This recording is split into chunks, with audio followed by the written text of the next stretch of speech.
Fish. Hello, this is David, Fairly Secret Music. This is Ryan. Hey.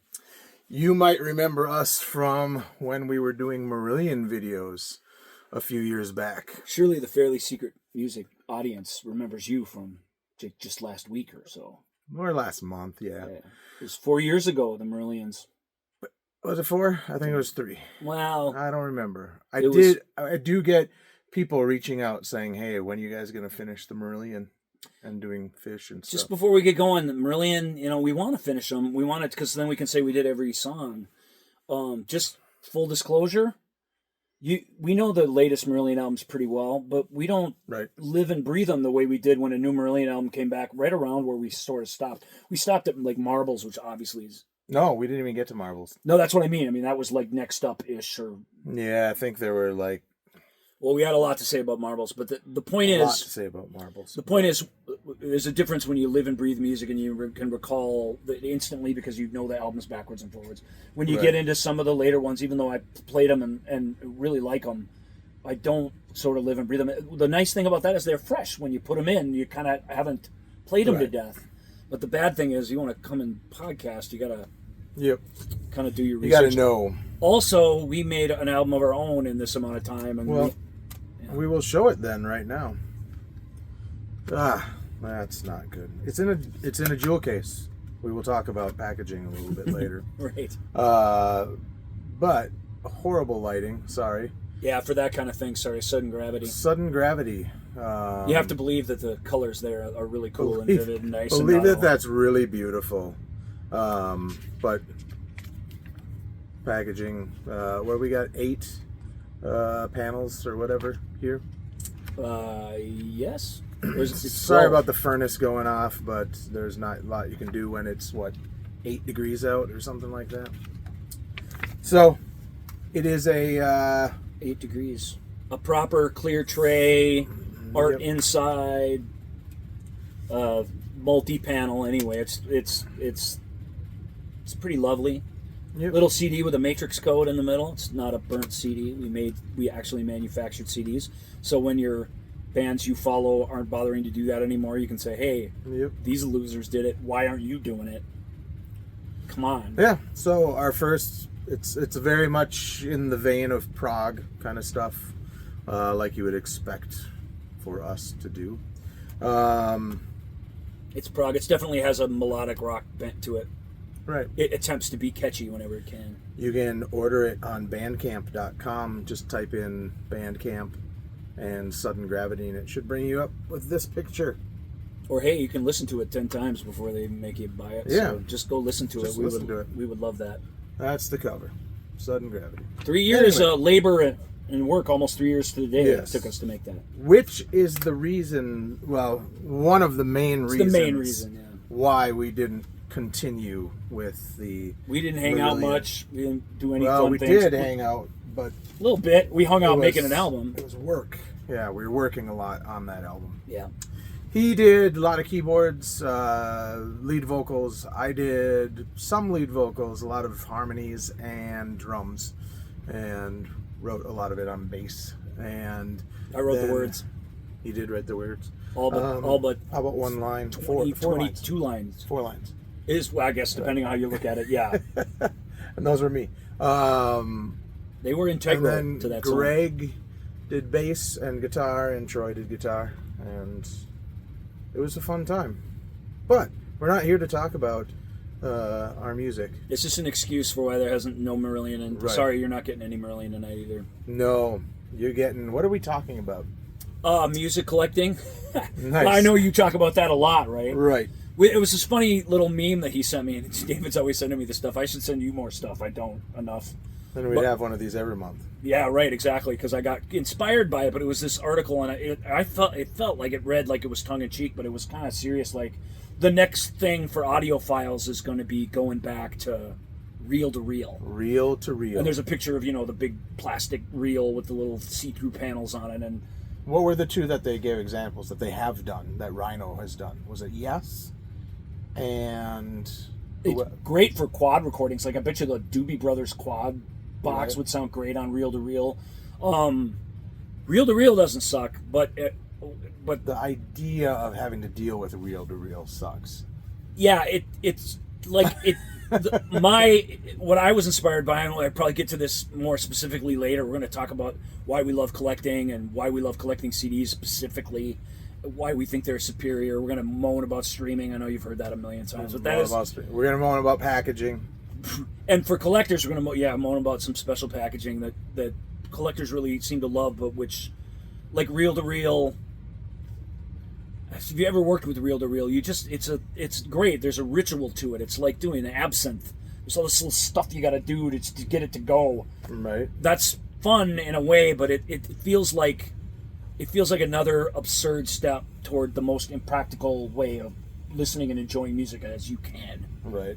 And I feel like that's the way we've gone. That's the way us collectors, audiophiles, have gone that way, and everybody else, the world, has gone way the other way. And I just feel like we'd all be happier if we met in the middle somewhere. We don't have to meet in the middle, but the middle is where the CDs are, man. Remember how awesome those were? Well, okay, so look, so this. It's not just a fish behind us. It's all this stuff. Right. And this convenient little sized things that you used to be able to take with you on the go, and you used to be able to build a reasonable library of. You used to be able to listen to them in your car too, but in your car. I have no idea what I just did there, but I was trying to get rid of this stuff. Oh, well, they can't see that. No, but little little controls over there. Controls we can see that we can you see guys it. can't see. Yeah. But yeah, now cars don't come with CD players, which is bullshit. Only the really expensive ones still do. Oh, really? Do Yeah. they? Okay. So really expensive. And some high end, like the high end versions of some cars, still have it, which shows you something. Right. That the people who want it and want to pay for it and can pay for whatever they want, there's still some market for it. But no, it used to be standard. You used to have places you could play your CDs on the go. I get it. Now you got satellite radio, or you got Spotify, or you got your phone, which has streaming, which has the whole world on it. So so you can still control what you listen to. I bemoan satellite radio just as an example, because as awesome as it is and as niche channels that they have that cater to what you want, it's still not your jukebox where you're punching in the numbers and making the choices. It's being chosen for you, and that's how you learn about new things and stuff. But that's what you should be looking at people's thank you lists for. Remember when you'd be like, oh, who does Flotsam and Jetsam like? Oh, Faith or Fear and Broken Hope. Those bands are horrible choices, but you'd see who the bands toured with. And yeah. You remember the phenomena anyway. Yeah. Anyway, we're sitting amongst one of the greatest CD libraries in the Upper Midwest. It is. It is. I assure you that it is. It's pretty decent. It's really, really awesome. And look, not everybody is obsessed about this sort of thing as we are. We don't even run into much people who are. Even the people we used to know that were are giving their stuff away, or they're getting rid of it, or they're giving me collections. I've had several collections. He gave me, like, what was it? Like, I think it counted 350. You can go look. There's a show where he runs down everything I gave him by title. But what is it called? Prague? I don't remember. It's like 5 years ago, but I think you gave me 300. I counted like 314 things that he remaster placed, which it's a fun little word that I created. It's a perfect word for what it is. Yes. I mean, I didn't. A lot of the great stuff I gave him, I wasn't giving away. I was giving away different versions that I had that I really didn't have the space for anymore. Yeah. But other things I wouldn't be parted with. And then I just can't remember what it was called. Prague giveaways or Prague overflow, or it had a term. It had a term that was on the box, and it was just Prague stuff that was too proggy or too experimental. Gone. Oh, I got some Magma out of that I didn't Magma, have. which I didn't buy really. The Magma I had was interesting. He had hardly anything. He had a ton of Magma, but the Magma I had was no way to start a Magma collection, and it was just sitting around. It was a weird place to start. No, I bought it because that was what was in the bin at the time. Remember? Yeah. The weird thing is, every Magma thing that you had was something I did not have. Shocking, because he had a lot. I already had so much Magma. He had the Magma that I should have had, and I had yes. I had Prague leftovers. That is what it was called. Prague Leftovers. That's what it was called. So he got to feast on some Prague leftovers. What's wrong Right. with that? And I got to feel like they were going to a good home. That was great. He sold some of the shit I gave him because you don't want everything. But I it- let people come over felt and good. pillage too. Send some out to a buddy in Detroit or Michigan or someplace. I can't remember. But Anyway, I've- we're super into our collections. This is a great Right. collection. Even your little collection, if it was only 12 CDs or whatever people used to have, or maybe you still have a bunch. if you dig it, that's all that It's is. the point is, even if it's just a few CDs, it's your library. Like they're libraries. You know, we Right. love the idea of a library, the concept of a library, the philosophy behind it is a wonderful thing, and that's all. That specific library that you had, that was yours, is lost when you switch to Spotify or whatever, and suddenly Stream everything everything. is your library, which is awesome. I admit. Well, the It's- worst part of that is when you start hearing, oh, they're pulling certain things off of Yes, iTunes and all that stuff. we'll get where more you're into like, that when we get into super fans, because the Yeah. pulling stuff or what you lose by streaming. Well, we'll talk about our feelings about that because it's Right. I honestly don't have any feelings about any of it because I am not a streamer. And you're not a streamer, are you? no, but we're part of the discourse of music loving and music collecting, and that has fundamentally changed. Right. Starting with the revert back to preferring vinyl over digital, it Which I have no. it I have has no fundamentally problem. changed. I have no problem with the people that do vinyl. Yeah, there's still music collectors. Vinyl is awesome. Right. You can't really take it with you, and it has its own problems. They haven't changed vinyl manufacturing since Thomas Edison was alive. It's terrible for the environment. So we're not really talking about people who are going to buy one of the 10 million copies of, Right. Tapestry or whatever. You know what I'm saying? Carole King. Yeah. One of those top selling albums ever, and you're picking it up for a nickel. That's recycling. That's awesome. Like getting the vinyl back into homes from wherever the hell they were stashed all those years. Nobody listened to vinyl. It's awesome. But manufacturing vinyl is terrible. The vinyl is much uniformly way more expensive. 4 times as expensive 4 times. as what we were paying when we could just go to the store, and we thought CDs were more expensive than records, right?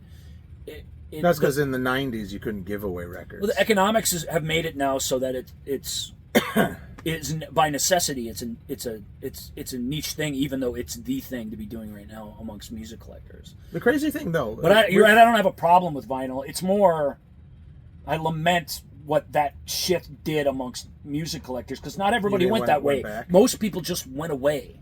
Right. Most people just Most went away people and stopped went away. collecting. Most people didn't. It's not that they went away. It's that they stopped caring about a full album worth of music, and it became more of, hey, I'm gonna just pick and choose these songs, and not because you and I and a few other people that we know love albums as that group of song and that particular order. Well, the art of the album is special, Yeah. and it's not been completely lost or anything, but Right. that has also changed. It's true. But yeah, How many it's- bands do we know that just keep putting EPs out? This EP, I don't- that EP. I don't really have a lot of. Well, Big Train does EPs every once in a while. Here's the one thing that I am really tired of, though. We did an album. We do a live album. We do a studio album. We do a live album. We do a studio. Well, It's that's like, the come horror on. that us CD collectors are still experiencing. Right. Is yeah the I mean, at least product. At least Rush waited like 3 tours in between. Yeah, maybe although at the 4 end they were tours. just putting them out. Right, they other- were there. Every other Yeah. CD was a live CD, but It's fun if it's your favorite band and you get to collect basically a document of every big tour that a band does. You get that Right. you get that set list. Big Train's a great example because they really do that. They put out the Blu-ray and the 3-disc set, and I mean it's this whole huge thing you got to buy. yeah. But if they were my favorite band, I might love that. I have Right. every live Marillion album. I was gonna say, that every one can buy. Marillion. Every one. Yep. And I don't listen to them all. How could I? But I Do you listen to them when you buy them? I don't even You do don't. that. Oh. Well, Do you listen? First of because you all- already listen to it. like streaming or something? No, Or- I mean, I listen to some of them if I'm interested in them. I'll go back and listen to tours Okay. that I'm interested in. I'll hit them up a little bit, but you just can't sit and listen to concerts all day. And Well, how about CDs? When you buy a CD, do you listen to it before you file it, or because you rip a lot of stuff so you can have things on the go? Right? yeah. So because he is, I have a media server at home, and even though my library is based in CD, I put favorites and things I want to have access Right. to in the computer so that I can play. he it doesn't and- like listening to things in his car because I love listening to things in my car. I just don't like taking my CDs No. with me because I wreck them. I believe, to quote you, I can't bring a CD in the car because that is precious. I believe you gall him to me when you're talking. I still about have a CDs. CD. It's external now because you don't buy computers. Don't have CD drives on them anymore. But I have an external burner, and Yeah. I'll burn I hate to say it, but burn MP3 discs. You got 80 songs or whatever. Right. You can listen to it. You don't have to change things in your car, but you're still choosing what you want, and you're still in charge of curating your own music for your ears. What David drives a lot more than I do, and what he does every day, he's got this handful of things he picks out. He's got a plan for what he's listening to, things he wants to revisit, and that's super cool because that's when I hear most of my music is when I'm on the road or when I've got my headphones in and I'm waiting for something or what have you. So yeah, I do like to make them portable, even more portable maybe than a standard CD. But Well, and I've recently that whole stack of Styx things, right? Yep. So I got. I'm gonna actually get up. I didn't. he said wanna he get wasn't going to get up. He's leaving you here with just me to talk about him behind his back. up. Yes. Whatever am I going to say about you? Maybe I'll just stay on topic. That'd be a start. You could. I could. We are, like he says, not part of the vinyl world, so he doesn't really care what this pressing is or what that is, or complaining about this whatever warp and this particular thing that came out that was uniform or whatever. When you go read record reviews on Discogs, for example, which is used to be a great place that was mostly just cataloging the stuff that existed. Right. Obviously, it's a marketplace, so you can buy stuff very specifically based on its UPC, based on its issue, based on whatever, and be relatively assured that the seller is selling you that because he's taking the time probably to list it in the right place. I've never had a problem on Discogs. I've had a couple, but I buy a lot on Discogs, and I've had very, very few. It's a really reliable place to collect music because each separate thing has its own little place to live. Right. When you used to go into those and they'd say, "Oh, this record is great," or "Here's the one with bonus tracks." The mastering's a little different. When you go into all the records now, a little bit about mastering, which is a legit thing to be talking about when you're buying old records that are being reissued now, or even double records from the CD era that are being put on record for the very first time that never had a record in the first place. That stuff's important, but what you just see is it's just tech about the physical vinyl itself Right.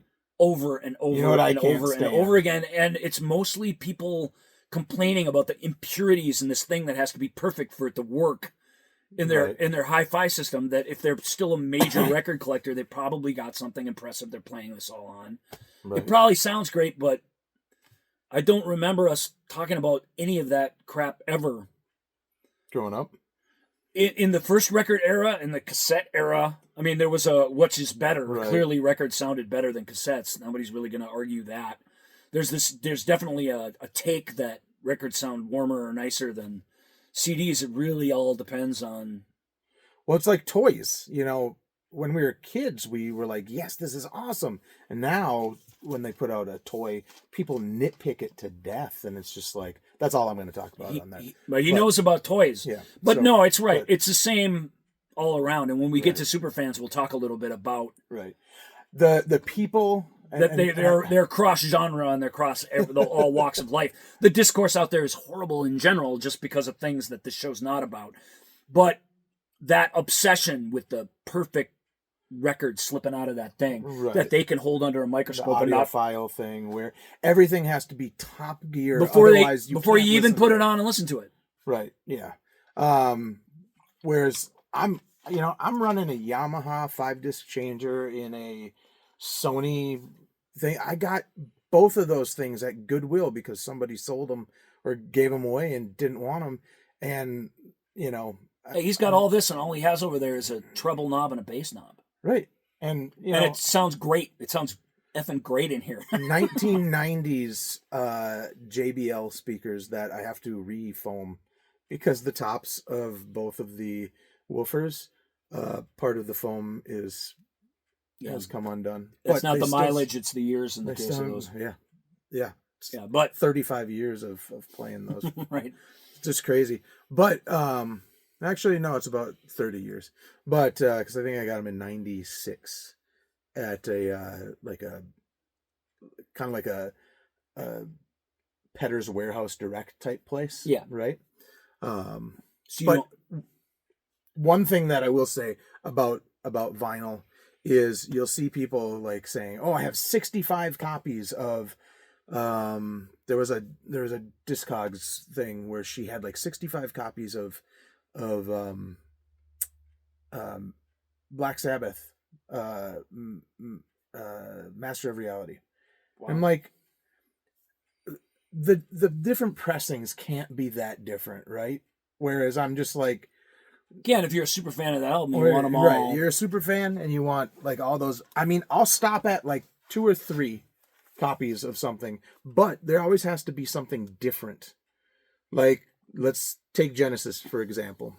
I have the original CDs of the Peter Gabriel era, and then I have the 90s, those definitive editions. Yeah, the regular ones are Atlantic, so sometimes they were a little blue writing, sometimes they were the red writing, but they were basically the original 80s issues of the CDs. Slapped them on a disc, didn't know. Then early 90s, they reissued the whole catalog, white with very thin, very kind of classy writing. With that square on the back that's a definitive. And packaging that matched, really, really neat and pretty decent sounding sets. They remastered them at that point, too. Yeah, oh, absolutely. Yeah. They needed remastering. They would only been using old vinyl masters to put on CDs, and that's when you got that low, muffled sound. Right. Sometimes they turned out great. Sometimes it's beautiful. Like, shit, I'll listen to Vandergraaf Still Life still on that. Yep. I mean, it's so good. It all depended on who was doing it. I do. Okay, I will say I have like 6 versions of Still Life. No, like 1, 2. But mostly CDs were taken off, and the record companies wanted to get those albums out and sell them out again, and they didn't do new masters. Or even consider the technology. They just slapped the vinyl masters they had onto disc, without a second thought. Sometimes it worked. Sometimes it didn't work. It's a complete mixed bag. But there is truth to it. You didn't really know what you were getting with a CD. Right. Then when the industry got more, I mean, maybe I'm telling everybody, people, music lovers, they kind of know this. The industry got smarter and better. They started putting reissues out, like the Genesis ones were, I would say, amongst the earlier ones. Right. Where you would legitimately call them remasters, but they were a lot like the old masters. They weren't dramatically different. They used more of that digital sound field that was available to them, but they weren't crushed. They weren't compressed. They were things that they just weren't really doing with them. They were still very clean and nice. Well, that's because that was like before, let's say, like 2005, before the quote-unquote loudness wars began. Between the mid-90s, particularly, I say about 97 to, 2000s, they kept doing it really good, actually, up to the 2010s, but that's where the loudness wars entered was, around 2005, where, like, people making new music, CDs started sounding bad. Why do they sound bad? Right, because they crank everything up. To the point that you lost all dynamic range, and that's a danger with CD. But CDs don't have to be that way. The other Genesis thing we should mention was they did the box set. Those box sets, which they also included individual releases at the same time. Right. And those were remixed, slightly remixed, not dramatically remixed, but noticeably remixed. Right. Well, and then you had 5.1 versions of things. So they were remixing them anyway, so they went back and kind of did the albums in stereo too with a slightly different mix. 5.1 to me is all new current mastering for the time. 5.1 to me is what sitting down and listening to vinyl is to the vinyl. You have to sit in a certain spot.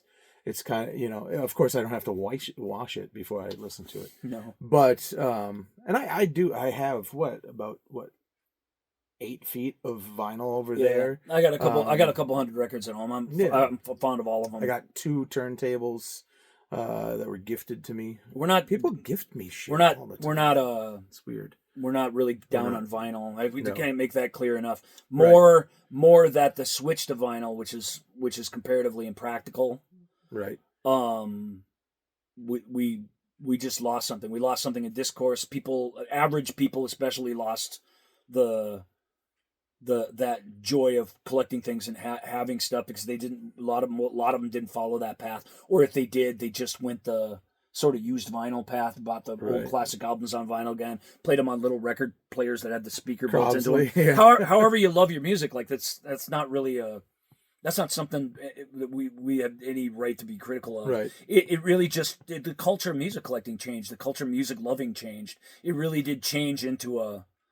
And there was always an audiophile craziness out there that I always thought was wacky and kind of fun.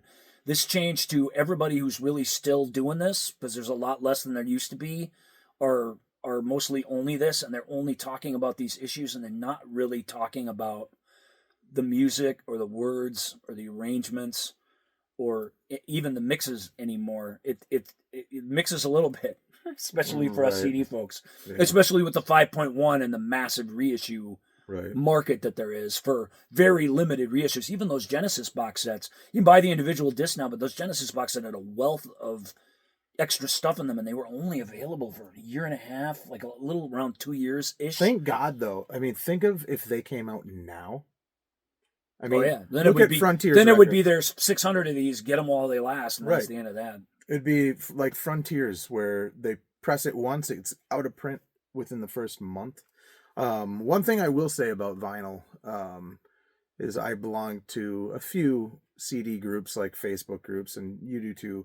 But you'd always get people who are like, vinyl sucks. And I always tell those people, why are you shitting on somebody else's love for music as long as they're listening? And all those people that did get vinyl in the 70s and 80s or even then when there was still some of it around. No, I'm saying all the people that were buying vinyl after Spotify and Napster and all that stuff took over. Look, even the people who bought them, kept the record stores that we go to open. That's right. And even the people who bought their vinyl originally swore by it and kept those collections all these years, and now have this hip, awesome thing. Right. That for a long time was sort of a weird thing. Well, when we worked in '95 at Cheapo, that was the height of the CD era. The height of the CD era. I think that's when Weezer and Celine Dion albums were coming. They were selling millions and millions of these things. Everybody was making tons of money. That's the other thing that streaming / audiophiles going their separate way. The money is in here someplace where actual people were buying this stuff that aren't buying it anymore. They're spending their $19 a month or $8 a month or whatever it is. Well, old vinyl though in the '90s, like 420 was. It was hard to sell records at even $4.20. Right. I didn't see hardly anything. And you go into a shop, a decent sized shop, and you find everything. Like, maybe not everything you're looking for. You could find the complete Rush collection on vinyl for less than $8 each, and now you'd be lucky if you found two for under 20. That's when you take something out of the public's hands and put it into the collectors only's hands, and then that's what happens. The economics all over everything sucks right now. Music's no exception, but music, I feel like it's not our elected leaders and it's not our this or that. I feel like the music economics, largely, we did that to ourselves. And I sort of lament that. We pretty much screwed ourselves over. Well, actually, I feel like we at least have more than our fair share of responsibility for it this time. The crazy thing, though, is how in the 90s, your CDs were, let's say, $12.99. Now, 30 years later, between, let's say, $12.99 and $19.99. Yeah, $12.99 if you're buying them at Amazon or whatever when they first come out. Yeah, $19 if you're buying a famous album by somebody at a Walmart. The cool thing, it's $22.99 at Walmart now, new releases. On CD though? Yes. Really? Crazy, but that's the economics of CDs. So too. the average price, I would say, at the store I work at is about $15.99, which is an independent record store. right. So, yeah. So I mean, if you think of that, $3 over 30 years. Right. It's not I mean, that that's bad. pretty cool. Whereas vinyl went from, I think I bought the second Mr. Bungle album for $9.99, right? Yep. And if you buy that now today, I think it's like $49.99? $42 or something like that. It's like 4 times as much and stuff. Yeah, it's crazy. So really quick, You're a big prog rock fan, and you go on these like special cruises where you get to party with the bands and watch the shows with like 40 of your rich friends sitting around. You can afford that $49.99 album, and you can buy all you want to your heart's content. The people who live on the real world and used to be able to make a hobby of this, it can be and of course we want to own a lot, and we love a lot of stuff. We don't have to totally buy everything. I don't need to buy every Marillion live album, especially when I'm only going to listen to like a third of them ever. he does. But I do. So, But that used to be a mountain I could climb, and something if I made it a priority I could afford. Right. Now it's Whoops. Where do we go here? Where do we go from here? you wanted the full fish in there. I did. Yeah. This brings me back to the question. So I'll show you the things that I bought. What's that? My Oldest Friend? What's it called? My oldest friend. My oldest friend. My Oldest Friend. My famous and oldest. I get those things mixed up. Right. They have a certain cadence to them that's the same. Right. My Oldest Friend. Check out My Oldest Friend when you're looking for sudden gravity. He's referencing that painting that my brother did in the 70s. We used that as an album cover for My Oldest Friend, which is an instrumental prog trio. But let's go back. So I bought these a week ago? Yep. So I got them a week ago. 1, 2, 3, 4, 5, 6, 7 Sticks related things, right? So I got Dennis DeYoung's latest 26 East. I love how he ends this album. 80-20-20. Yeah, that's clever. Listened to it. Listen to An evening of Styx. Oh, live in Los Angeles. Yep. Dennis DeYoung and the music of Styx. That's what. Yep. That's what he legally has to call himself now. Good show. A lot of Very pretty good Styx alikes that he tours with. And Yep. And they're the same band that plays on his studio album. Yep. Essentially. Which is great. Yep. Listened to the whole thing, and the one you need is the one that the double disc he did with the symphony, though. You got to find out. Oh, okay. That is really good. This is great, but that is really exceptional. I thought I wasn't going to enjoy this. The Regeneration Volume 1 and 2. I didn't even know that was a thing. With a brand new Different in the World and 2, I think, Coming of Age and High Enough. Ew. So it's them. Oh, they do a great job. So this is... How can you do a great job of Coming of Age?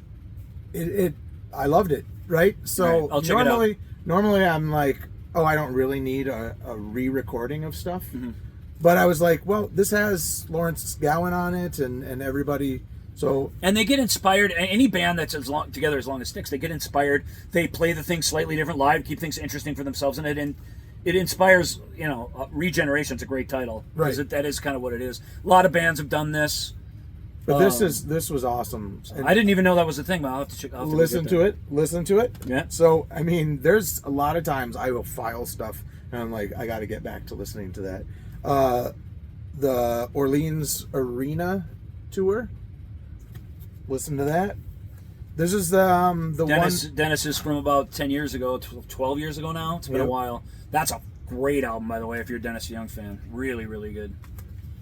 And this one. Oh, I got that one. 21st Century Live. Yeah. Which I think is weird because it has one set on the CD and a completely different set on the DVD. That is weird. And then with the Contemporary Youth Orchestra. I listened to about half of this. So I listened to all of this and half of that. These are the only 2 that I haven't listened to. Cool. Whereas there have been times where I'd get these and these would sit for a month. But recently I've been like, okay, I got buying and listening. Buying, listening. It helps that I was reorganizing down here. Also helps that I've been playing Super Mario Brothers. And you got to do something other than listen to Super Mario Brother music, right? Yes. So You bought it Song- and listened to it. I I bought bought it and I listened bought Irene Cara's "What a Feeling" album from 1983. Yeah. And same thing. It came in the mail today, and I listened to it before I came over here. I listened to the whole thing. Nice. Listened to the 8 minute and 2 second instrumental version of Flashdance "What a Feeling." Every second of it. It was super fun. That's a fun album. Whenever I think of Irene Cara, I think of DC Cab. Irene Cara! Irene Cara! Her song from DC Cab is on there, and it's a great song. It's such a good song. It's one of my favorite Irene Cara songs. Yep. And also, it's kind of fun, since we were just looking at Dennis DeYoung and talking about Irene Cara. I saw both of them in Jesus Christ Superstar when they did a national tour of it. She played Mary Magdalene, and he played Pontius Pilate. He was awesome. And he was my childhood hero, and I didn't even know he was in the show when I was going to it.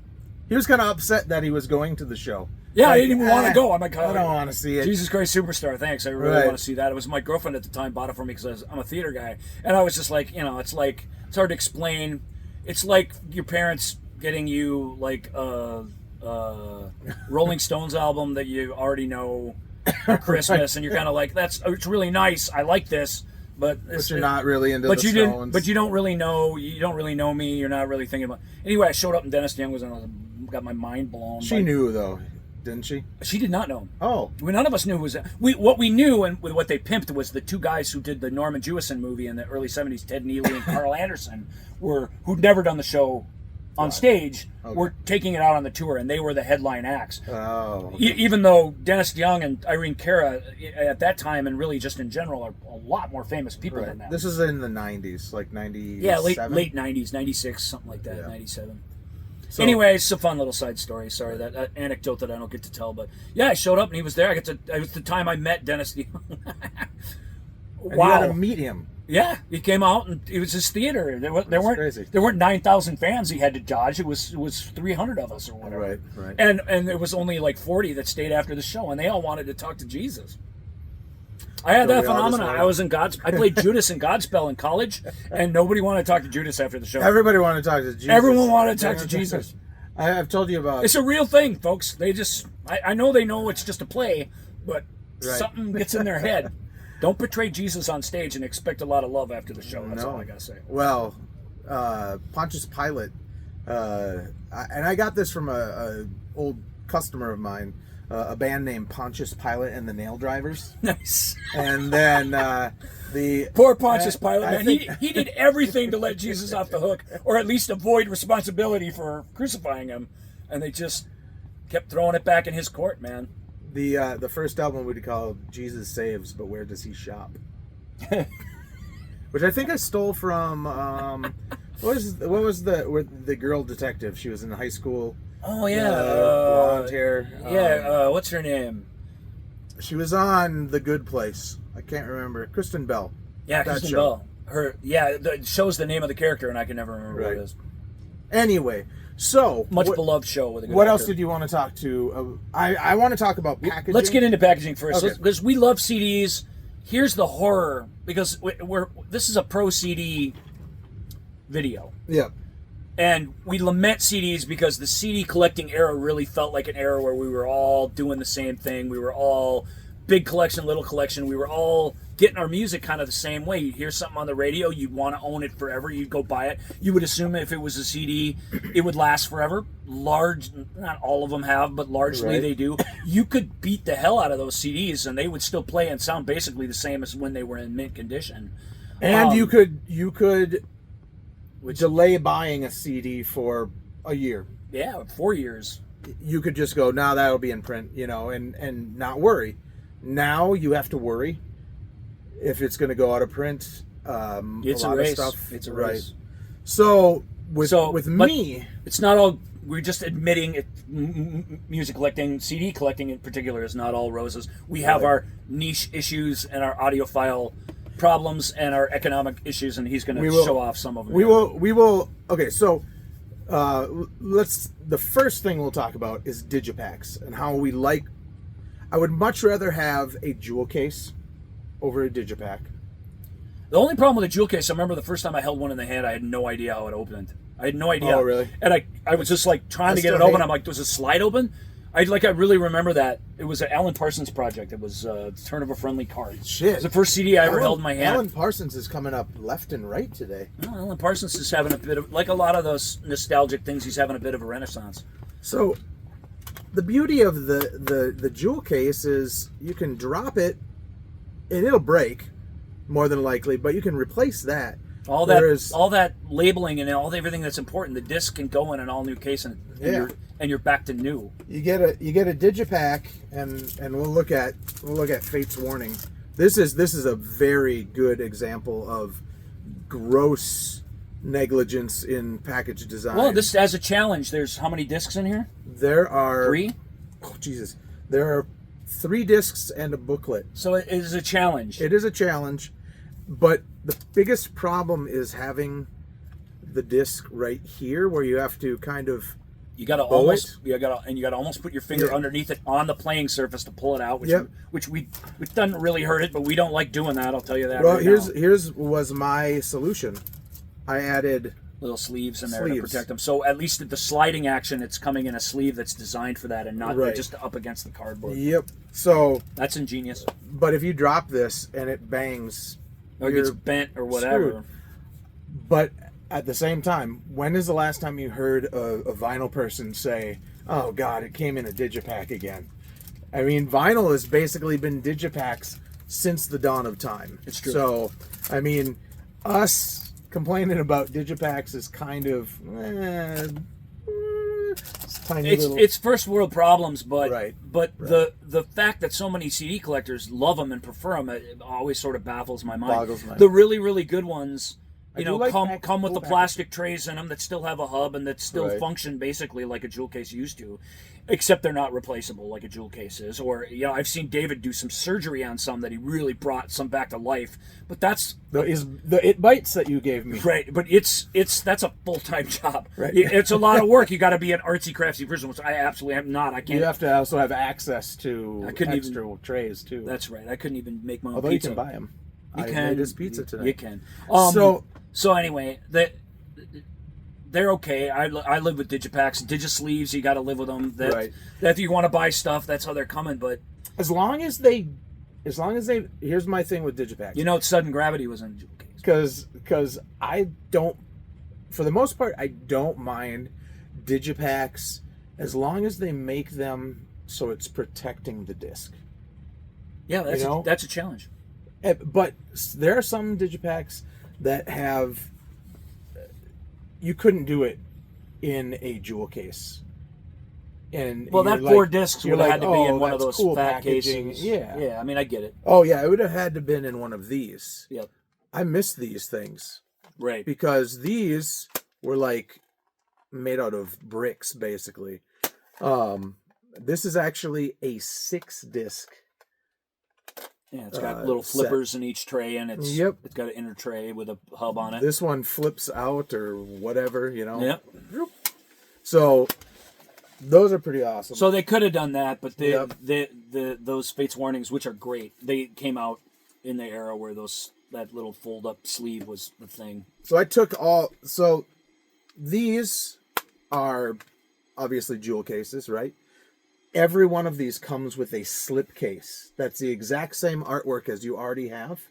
I find that ridiculous. That's a big thing in movie collecting too, is the slip case that literally is the same thing as the inner case. It's ridiculous. It's like it's crazy too. And does it raise the price? What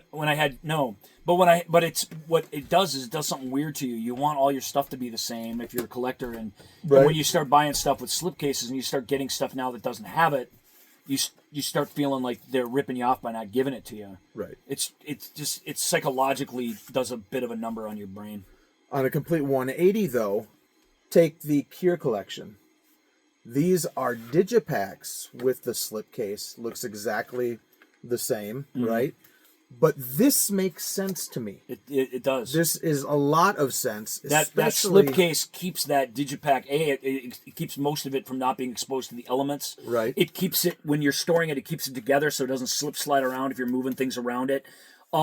Everything about those slipcases over the fold out digipacks, and that digipack has trays in it with that protect the disc. So as far as digipacks go, probably the best if you're going to get Yep. Those rhinos with the slip sleeves are pretty Yep. amazing. All of my New Order is like that as well. I had to end up getting Wish in the jewel case. It has the same booklet, but it didn't come like this. Yep. Um, Europeans still, they don't have a lot of digipacks over. They have some, but that market really, Japan in particular. It's- Well, Japan, they all have a lot of their what are reissues those, have a lot of super- vinyl replicas. They were kind of the first Oh, ones yeah, to do that's that right. even. and then But they have those super deluxe cases too. Yep. European too. Yep. A lot of Euro. Yeah. Your this, George Harrison box is full of super cases. This is what I hate. What? So here's the size of a CD, right? Mm-hmm. This is 6 CDs though. 6 CDs, but why is it in this? And also, Is there a book in there too? yes, but why So it's book size. these you have to pull out past the you can't even see that. You have to pull out past that. No, This one is actually not too bad. the stuff in there is kind of, this is how they do a lot of movies these days, 4Ks. Right. Like Back to the Future 4K set, you got to slide it out of there. Now, what's nice about these is that they're CDs. Compared to a 4K movie, they have very little data on them, so you scuff them up a little bit, they're still going to play great. You really got to do damage to them before they don't play. A 4K, you get an eyelash on it, and you put it in the player, and it'll skip all around, it'll freeze and digitize. It's got so much data on the same size thing, so not all media is equal. But Right. this would annoy me too. This is What is this? It's Frank Zappa, Erie. It's a bunch of live shows. But I'm collecting CDs. I don't need it this big, especially considering the book. At least it's vinyl size. And I'll give you an you get some stuff like that, but this could have easily been down to Yeah. this size. And price wise, this was $150. I waited until I got it for $60. This was That's only 2 discs though. That's 6 discs. It's not exactly the wait, same. wait. No. This Oh, is that's Zappa too. I'm sorry. I thought you were holding up the this Cure is again. 1, 2, 3, 4, 5. One of these is a Blu-ray Close enough. and a huge booklet that It's got everything. has way more stuff than that other one. So, Well, I'm glad CD this booklets can hold. I mean, album art is great. It's one of the great things about albums. We all love the Right. big art and the lyrics on the inner sleeves. But CD booklets really do contain. If you Right. do them right, they really can and often do contain more useful information right. because they're booklets. There's just you got page after page that you can fill up with stuff. So I have the same complaint with this Vandergraaf generator box set, which I'm not going to show you the whole thing. But what irritates me is God.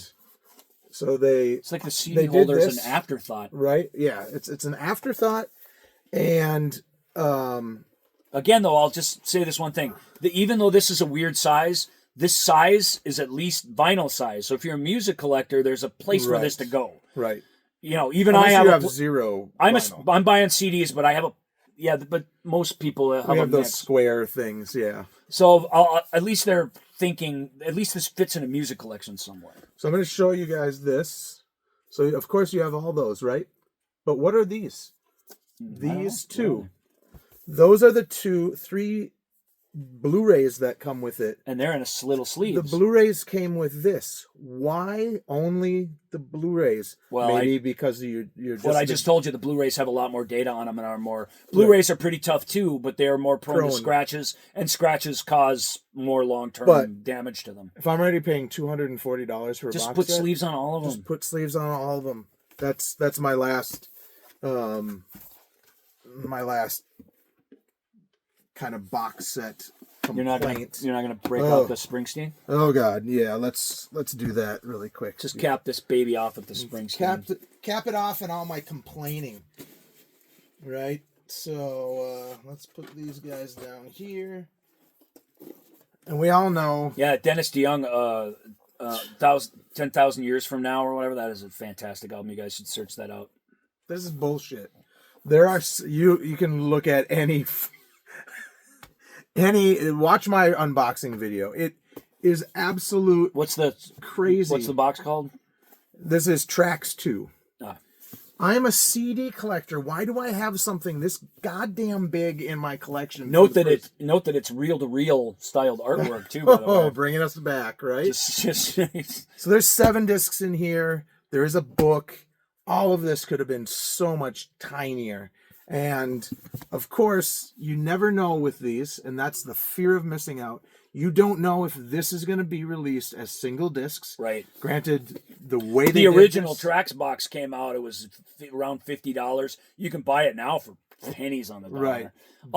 But that's the only way they've ever released it. These they made in here each has their own digipack miniature vinyl type fold open, and they all have booklets with the lyrics. So they have it all set up for releasing them as single discs, but you never know what they're going to do. So irritated, but still got to get it, right? I didn't get it. Well, that's because you're not.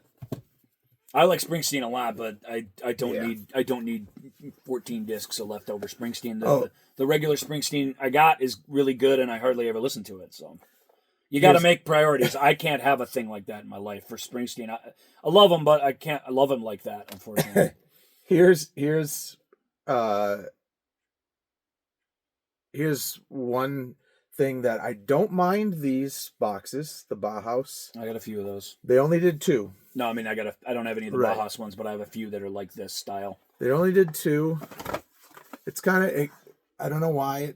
I don't know if I bought it like that, Got a cover. but It's like a cigar box. yeah, with a booklet and stuff. Here's the problem with this collection. Mhm. Bauhaus have what, 4 albums, studio albums? I think- Before by the time they did this, Yeah. they I think that's right. did half. They did 2, and then they stopped. Screw you, 480. That's not cool. These are cool if you're gonna do a 6-disc box set. This was like I think $70 or whatever, where it comes. There. There's a lot of foam in there. Yep. So even the packaging is way bigger. Packaging than is the way stuff bigger than to needs be. to be, but each of these goes into. I got that Lennon box set at home. You know, the complete Lennon studio recordings, and Like it's that? got a book. No, it's the big one, and it's mostly just foam is in there. Big Yeah. white piece of foam. That's all that Springsteen thing is. But at least with this one, you get a nice hardcover book that gives you as liner far, notes and. far as books goes, that's Yeah. pretty killer. Here's what I don't need as a collector, as an adult collector. A poster. I don't need a goddamn poster. Like, what's that band? Esoteric? Uh-huh. They do Yeah, where like they'll their do posters. like my biggest complaint is the Frupp CDs had already been remastered with a bunch of liner notes, right? And when they did the box set, they just disregarded the liner notes that they already had available. Yeah, Girder Music does a lot of Christian rock reissues from the kind of golden age of Christian rock, late 70s through the kind of early 90s. I guess I'm calling that the golden age because that's when I was into it when I was a Right. kid.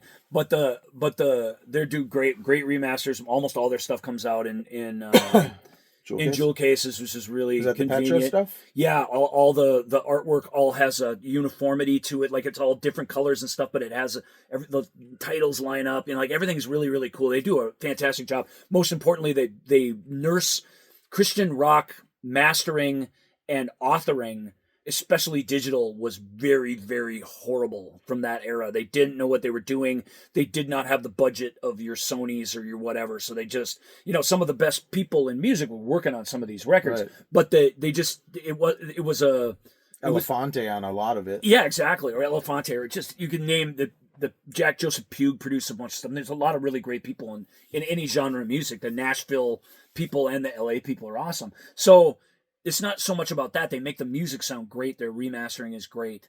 And that music desperately needs to be brightened up and brought back to life. I can't tell you the difference when you listen to it. But, and this isn't really a criticism because it actually does cost extra, which is absurd. But they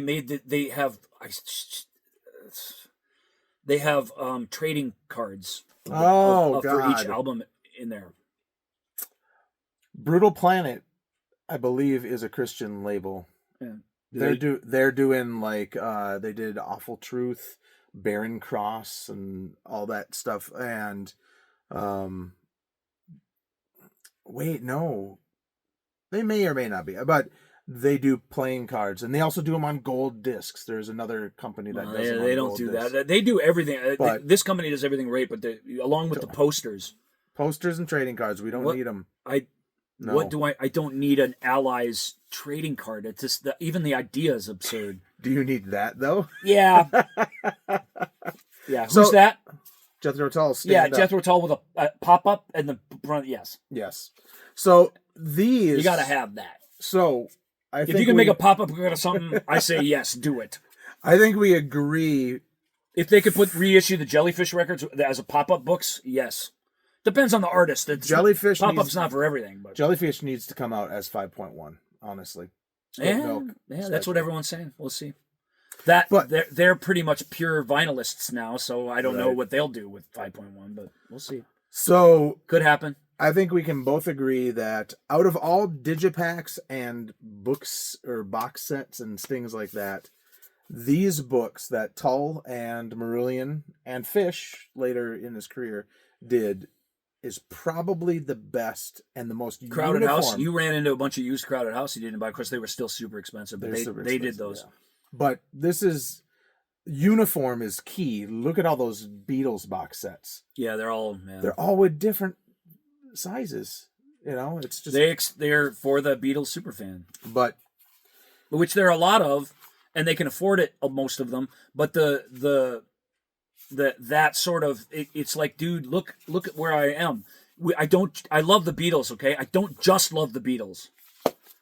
You can't treat every issue like it's the baby Jesus when you put it out. Some things you just want to slide it into the shelf and know you have it so that you can listen Right. to it. And if it's got booklet and great information, then great. If it's this big, unwieldy, weird thing that has to have its own shelf and that has to be mixed in, I got to take some of my this from that and put it over there with this because it doesn't fit anywhere. Those are the things that drive a CD collector mad. Like I don't this. know. I don't know if vinyl people have that problem because just the bigger the box, as long as it's vinyl size, it goes on Right. the shelf nice. yeah.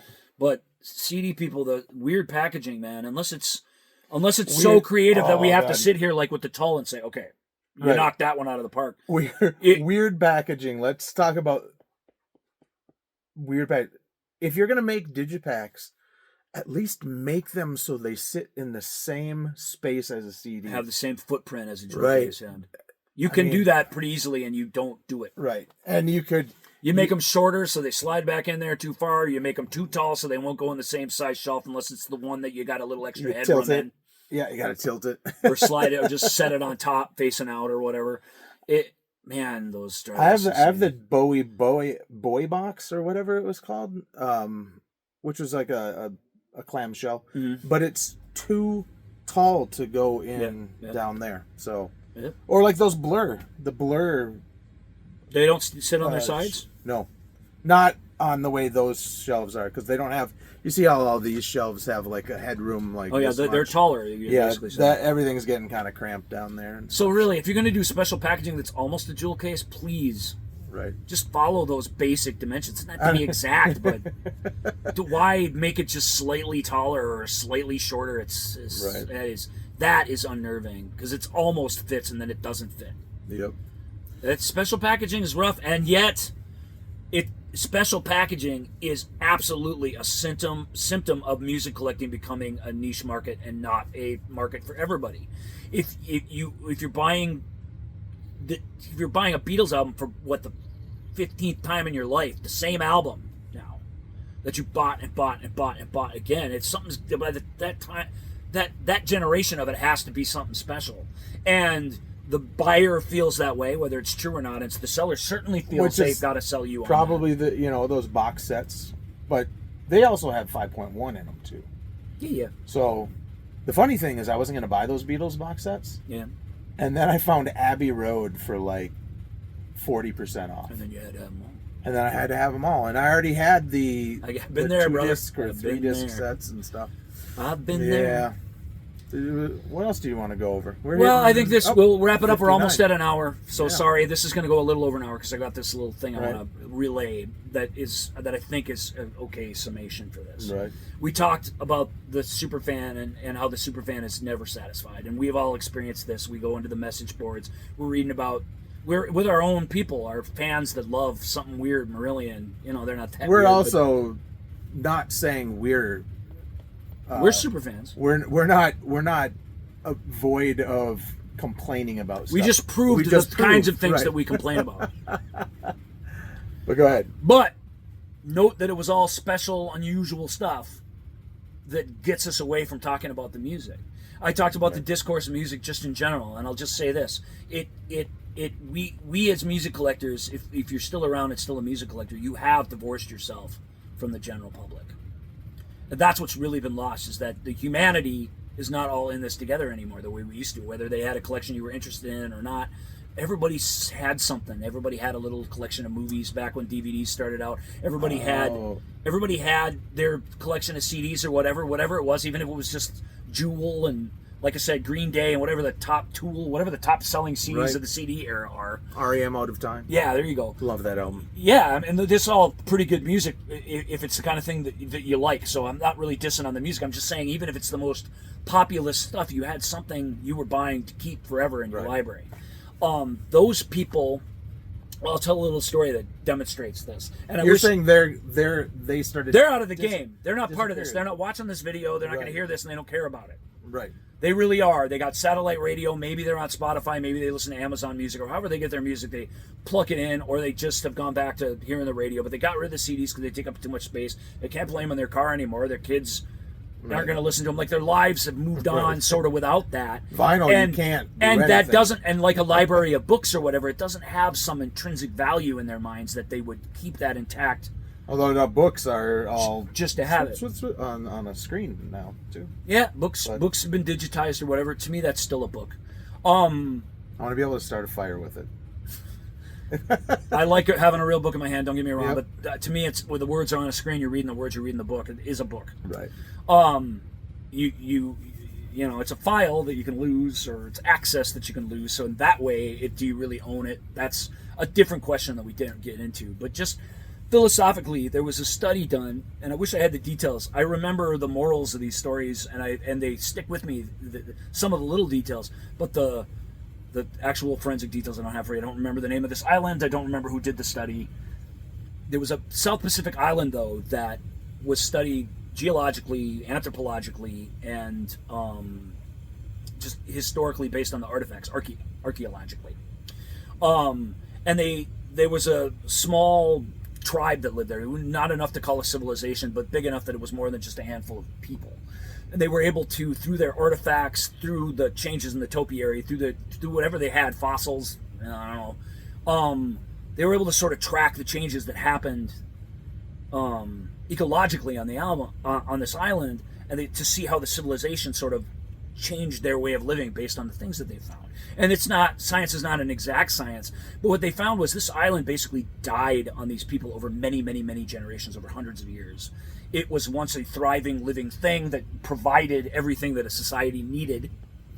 And as it died, the people, rather than try to escape the island or do anything drastic, this is my interjecting, complained a little bit, and then accepted basically the loss in quality of life and went on about their business until basically there was nothing left and they died out. Are you saying we are those islanders? I'm saying that when you gave up on that collection, when you gave up on ownership, when you turned it over to something else, this isn't really us. Right. We're still clinging to these things. Right. You know what I mean? Well, what's the fish that clings to the rock? We're one of those. Don't take away our collections. Don't take away our ownership of the music. We want to have the music when we want it. We don't want anyone to tell us. We don't want any chance that it's going to go off our preferred streaming service. We hung on. We'll swim for it. We'll build the raft. We'll head for another island to maintain that. Most people won't do that. We like to think that it's human nature to freak out about things because we have our own little freakouts daily. But over time, it really is true. Economically, whatever the changes, they happen slow enough over time. We as humans adjust to them. We work it out. We find a way to survive with that. I really believe that's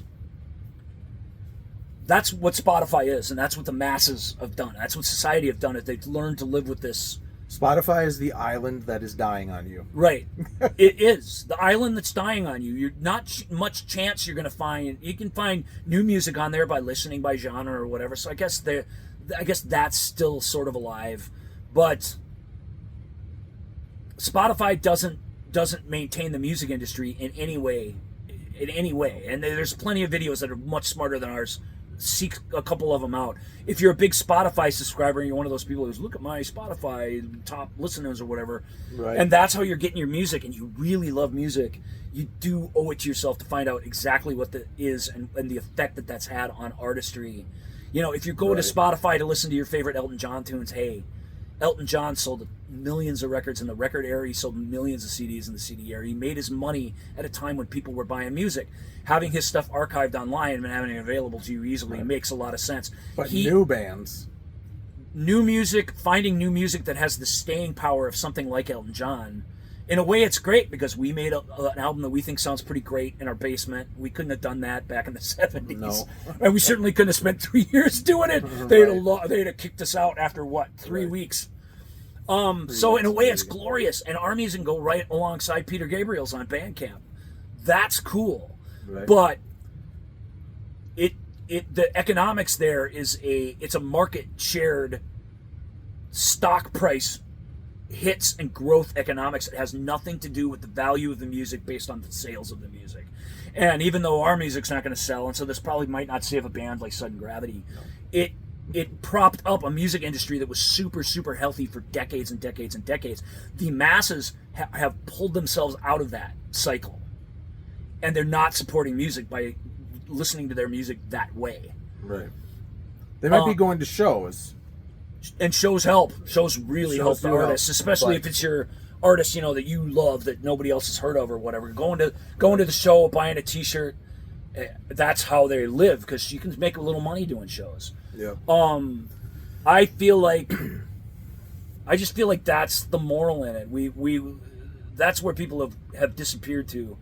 And we're not going to get those people back. I don't know what the next technology is around the corner, but it's not CD. It's not reel to reel. It's not vinyl. The one thing that I will say is I see a lot of younger people going away from Spotify. Most of the young people I know are like get their stuff on YouTube or whatever. They're not paying anything for that. Our friend's son basically was like, I want to start either buying vinyl or CDs, and they bought CD, got Velvet Underground. Can't remember which album. Again, it's about discourse. You're talking about an album online, and you go into the comments, and these are people like Toto super fans, right? That's something I pay attention to. I'm a big Toto fan. David's kind of new to the Toto club, but he's a decent sized Toto fan, I have to say. Toto got lucky in the streaming world because they suddenly had the most popular song on the planet. Right, Africa. 40 years later, I mean, literally the most hit, the most viewed, everything. That song, Africa, yeah, which is a great song. It's a #1 song in its day. It was their only #1 hit. It was a good song. It wasn't like we forgot about it, but it becoming an American standard, I don't think many years on was not expected. So when they did their Spotify deal, they were able to negotiate from that massive power of strength. Oh, nice. Where they got a better deal for themselves. But again, that's Toto. They're not the richest guys on the planet or anything. They're still out there working music to make a living. They make a good living, but you go into that. Like I say, maybe don't go into the comments section. We've all been told that. We probably should listen, but we used to like talking about our favorite music. Mm-hmm. Now it's why, man, I don't know how many, every other post. Why isn't this on Spotify? Why isn't that on Spotify? Why isn't this streaming anymore? Where is it streaming? Buy it on CD. You used to own it on CD, didn't you? Just buy Do you have it the on record? CD. I had the record, the tape, the CD. Right. I used to own this. I didn't have, if it wasn't on my streaming service, it wasn't on YouTube, I just would have it. Right, you'd own it. That's what they couldn't take it away from me. That might drive people back a little bit to ownership, and maybe the masses will find that even CDs maybe were the Right. the pinnacle of that. They were the pinnacle of it economically, for sure, the music industry. I don't know, but what's the real tragedy is that we really do talk about, us collectors still talk about format. A lot of this show is about format. We're guilty as anybody. Right. We don't talk about music enough. The music, what we think about it, where it came from, what its inspiration was, who's doing what is that thing that makes that sound in that part. Like, there's still some of that too, but I just feel like it's overwhelmingly this pressing of this vinyl has this flaw and everybody should avoid it and get this pressing from this. Well, at 1 hour... Why did they take my favorite album away? At 1 hour and 9 minutes so far. Yeah. If people like this video, we can do another one, because we didn't even really touch on like remixes versus remastering. Well, just the state of what they're releasing and how they're re-releasing things and what the benefits are and what the differences are. That's a whole show into itself. I thought that was going to be tough to fit into this. Yeah. So, the trials and tribulations of CD collectors and music collectors in general. You saw some of our frustrations. But the bigger thing for me and what inspired me from the reel-to-reel thing, so I was like, well, that'll do it. I mean, that'll do it. If the collectors, they're not going to switch from vinyl to reel-to-reel. I mean, so that's not going to happen. It's a bit of a joke. But it inspired this idea in me. Well, that would do it. I mean, that's so inconvenient, so weird, so difficult to store. So I mean, you might as well become a wine collector. The challenge is... They don't store well. No. They don't manufacture easily. They're expensive as hell. Like, everything about it is so inconvenient. So the idea that we would be getting back to sounds great. Reel to reel really does sound good. It's just slick. Sounds like tape, but it sounds like the best tape you've ever heard. Right. So there's this. It like vinyl. It has its own until it breaks. which it can and will do. Right. It will often. I was playing one of my brother's reel-to-reels. Vinyl would finally kill it, and we would all be out of the deal, basically. So, or reel-to-reel would. That was the joke, but right. There's more to talk about. Maybe he'll have me back. We'll see. Well, we definitely have to do Marillion, and if people like this, hopefully you watched this in double time, because sorry about the hour. Our shows tend to run a little long. Right. There is twice as many of us for these. Yeah. I've seen you unbox one thing over more than a half an hour, and that's pretty intense. Yeah. Well, I got to be thorough with those. No. The unboxing videos are legend. I'm not complaining. I'm just saying I don't feel too bad about the hour. Although I bitched about this, my last closing thoughts. Although I did bitch about this, I did the unboxing review video. Yeah, you got it right away. Like day 1. Yeah. Or day 2. Yeah. And that is the most watched thing.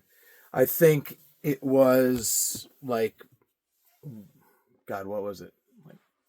I haven't looked at it for a while, but it was a ton, like out of the gate. Like you get the unboxings up for a big popular artist like that quick, and people want to see what it's about. A lot of people asked me and thanked me. That thing needed to be unboxed. Right. I mean, it really did. Because you needed to know what you were going to get if you're getting CDs in a box that is the size of vinyl. So more than that, it's just bigger than a phone book. Right. At least it is the size of vinyl. So at least it is the size of vinyl. Right. Any one of you listening that have decide these things, if we must have huge packaging, the size of vinyl, I guess, is the size that fits a mold of some existing. The biggest problem with that is you always get those slits that you slide your CDs in. I don't know why I had to go like this, but it's always been a challenge, y'all. Yeah. All right. Thanks for watching.